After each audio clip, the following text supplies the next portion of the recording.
Welcome back. భూ సమస్యలు లేకుండా రైతుల కోసం తెచ్చిన చట్టం భూభారతి అన్నారు నల్గొండ జిల్లా కలెక్టర్ ఇలా త్రిపాఠి. భూభారతి చట్టంపై జిల్లాలో విస్తృతంగా అవగాహన సదస్సులు నిర్వహిస్తూ ప్రజలకు చట్టం గురించి వివరిస్తున్నారు. ధరణిలో మార్పులు చేయాలంటే ఎలాంటి ఆప్షన్ ఉండేది కాదని, ఇప్పుడు ఆ సమస్య లేకుండా భూభారతి చట్టం అందుబాటులోకి వచ్చిందన్నారు. పూర్తి వివరాలు మా ప్రతినిధి రమేష్ అందిస్తారు. భూభారతి కొత్త చట్టంపై అవగాహన సదస్సులు నల్గొండ జిల్లాలో విస్తృతంగా మండలాలు నియోజకవర్గాల్లో కూడా గత కొన్ని రోజుల నుంచి కూడా జిల్లా కలెక్టర్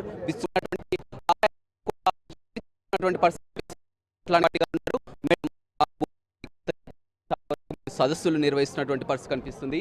కన్ఫ్యూజన్ చాలా వరకు, ఎందుకంటే నిన్న మొన్నటి వరకు ధరణి, ఇప్పుడు భూభారతి అంటే కూడా చాలా వరకు తెలియదు. ఇప్పుడిప్పుడే మీ సదస్సుల ద్వారా కూడా అంతా తెలుసుకున్నటువంటి ఏంటి మేడం ధరణికి భూభారతికి ఉన్నటువంటి వ్యత్యాసం ప్రధానం? మనం భూభారతి గురించి ముఖ్యంగా మాట్లాడితే 3 అంశాలు ఉన్నాయి. ఫస్ట్ అయితే అపీల్ ఎందుకు అంత అవసరం అంటే, మేము గత కొన్ని కాలం నుంచి చూస్తూ ఉన్నాము. పెటిషనర్స్ మా దగ్గర వచ్చినా కూడా మేము వాళ్ళకి సివిల్ కోర్ట్ పోమని చాలా బాధతో మేము చెప్పేవాళ్ళం. కలెక్టర్గా కూడా ఏది మా చేతిలో లేకుండే. అప్పుడు హడాబడిలో కొన్ని స్పెషల్ ట్రిబ్యునల్స్ నడిపాము, కానీ వాటికి కూడా అపీల్ మళ్ళీ సివిల్ కోర్టుకి పోవాల్సి ఉండే. ఇలాంటివి పరిస్థితిలో నిజంగా అంటే నిజాయితీగా మోకా మీద ఉన్న పట్టేదారు యజమాని వాళ్ళు చాలా ఇబ్బంది పడేవారు. సో ఇలాంటివి ఇబ్బందిని స్పందించి మన రాష్ట్ర ప్రభుత్వం అపీల్ ప్రొవిజన్ పెట్టింది. దీంట్లో 3 లెవెల్స్ ఉన్నాయి. ఆర్డీఓ స్థాయిలో ఎంఆర్ఓ చేసిన నిర్ణయానికి ఆర్డీఓ స్థాయిలో మళ్ళీ కలెక్టర్, మళ్ళీ ఒక స్పెషల్ కేసులో చిన్న జిల్లాలకి ఒక్కొక్క ల్యాండ్ ట్రిబ్యునల్ పెట్టాలా లేదా 2-3 జిల్లాలు కలిపి పెట్టాలా అనేది కూడా మన రాష్ట్ర ప్రభుత్వం దృష్టిలో విషయం ఉంది. వాళ్ళు త్వరలో ల్యాండ్ ట్రిబ్యునల్ విషయంలో కూడా మాకు దిశానిర్దేశాలు ఇస్తూ ఉన్నారు. రెండోది, మనం ధరణిలో అనుభవదారు కాలం అనేది ఆల్మోస్ట్ టోటలీ తీసేసాము. దానివల్ల ఇప్పుడు మీరు దోమల్పల్లి గ్రామంలో కూడా విన్నారు మురళి గారి వారి వేదన.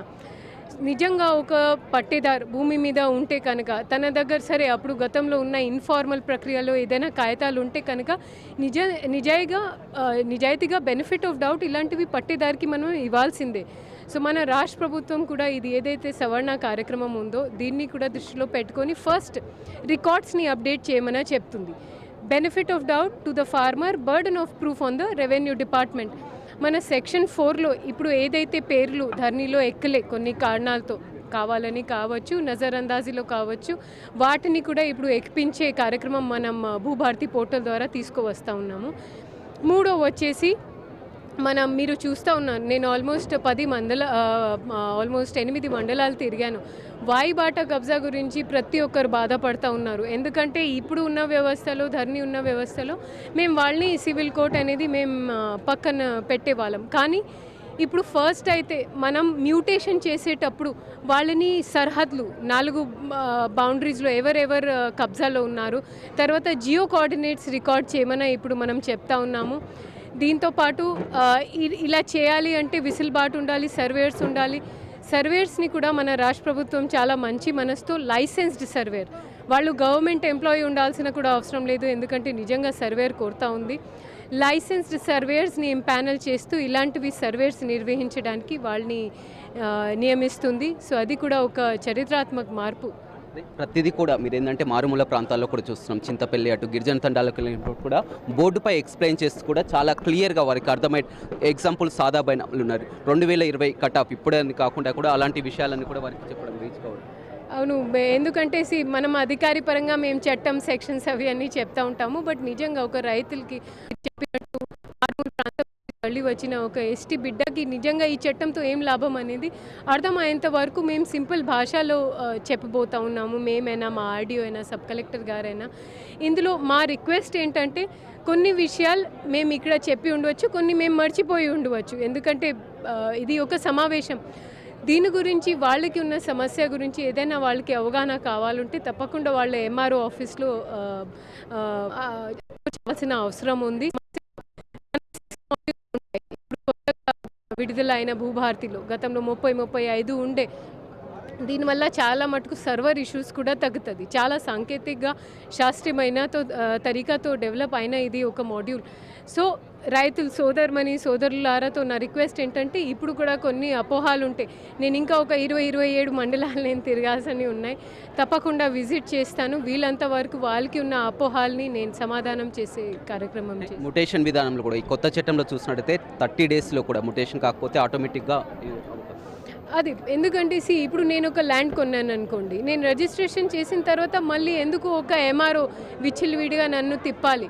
నేనైతే నా వంతు చేశాను. సో ఆ ఆలోచనతో మన రాష్ట్ర ప్రభుత్వం సర్లే కొన్ని కేసెస్లో దొంగ రిజిస్ట్రేషన్ కావచ్చు, నేను కాదనట్లే. అందుకే ఆ విచారణ జరుపుకోవడానికి కూడా 1908 రిజిస్ట్రేషన్ యాక్ట్ని దృష్టిలో పెట్టుకొని 30 రోజు గడువు కూడా ఇవ్వడం జరిగింది. ఆ 30 రోజులో ఎంఆర్ఓకి ఏదైనా డౌట్ ఉంటే వాళ్ళు వెళ్ళి వెరిఫై చేసుకోవచ్చు. కాకపోతే ఆటోమేటిక్ మ్యూటేషన్ జరుగుతుంది. మళ్ళీ ఒక భూమి పట్టేదారు మళ్ళీ మా దగ్గర రావాల్సిన, ఎంఆర్ఓ ఆఫీస్ తిరగాల్సిన అవసరం.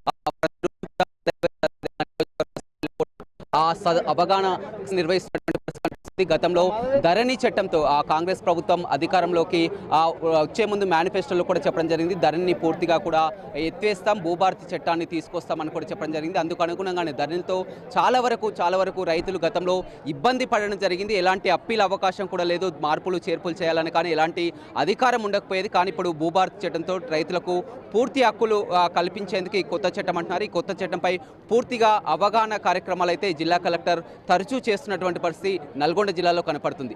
రవితో రమేష్, బిగ్ టీవీ, నల్గొండ.